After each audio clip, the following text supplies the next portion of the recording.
Hi guys, it's Nancy. I wanted to do a video on the 5 things that really make a difference for me when dealing with fibromyalgia. I have had fibro for 24 years. I was 20 years old when I was diagnosed. Actually, I was diagnosed with chronic fatigue syndrome at the time, but about 5 years later they said it was fibromyalgia. So I have dealt with a lot of pain over the years. I wanted to do this to share the 5 things that I don't know how I would live without. Now I have a lot more tips, more specific resources, more specific things that I've found that I use that really work for me. But these are the 5 basics, I guess you would say, that if you took them away, I'd be in a lot of trouble.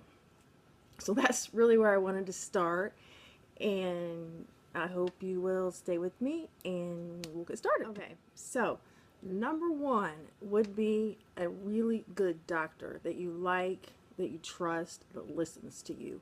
And I know sometimes that's easier said than done to find someone like that. I have a rheumatologist that I love. I've been with him for about 15 years. I'm actually down to 2 medications. And if you want to know what those are, just ask me in the comments and I will tell you, but I'd rather really not dispense medical device per se on this video. So anyway, when I say I have had this for 24 years, I mean I have tried everything from herbal tonics that I really didn't even know what was in them. I remember I was in my early 20s when I tried some tonic that I found somehow from a guy in California. I thought I was going to die. I remember my sister saying, I thought you were going to die. I was coughing and sweating, and I couldn't get out of bed. It was horrible. Well, he kept saying it's a detox, it's a detox. I don't know. Gave up on that.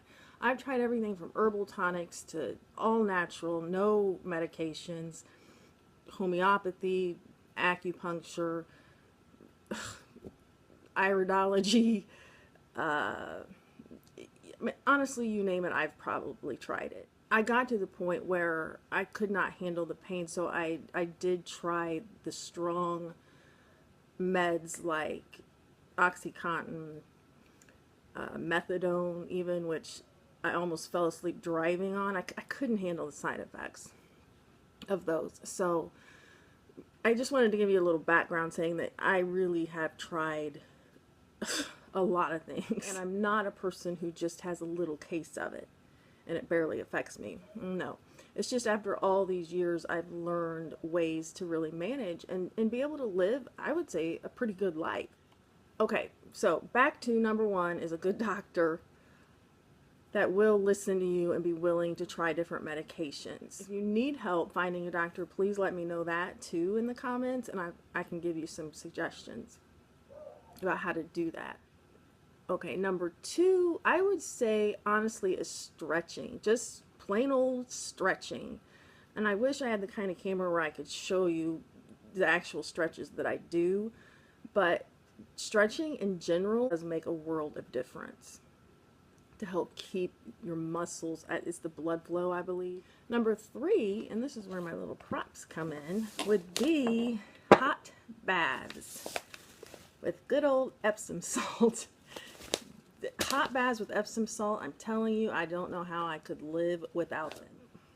What are the things you plug in?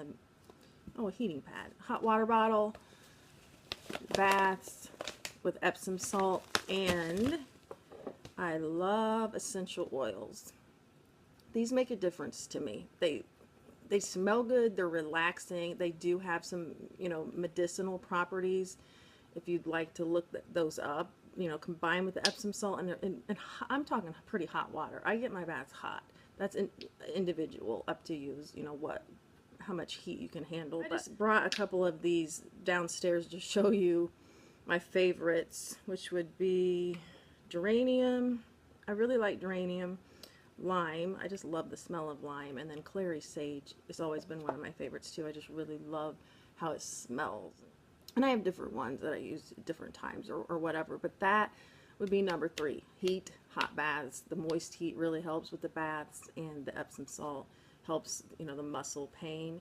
Oh, I forgot I brought this guy down. This is something that I ordered off of, I think, Amazon a while back. It's joint and muscle rescue bath with arnica.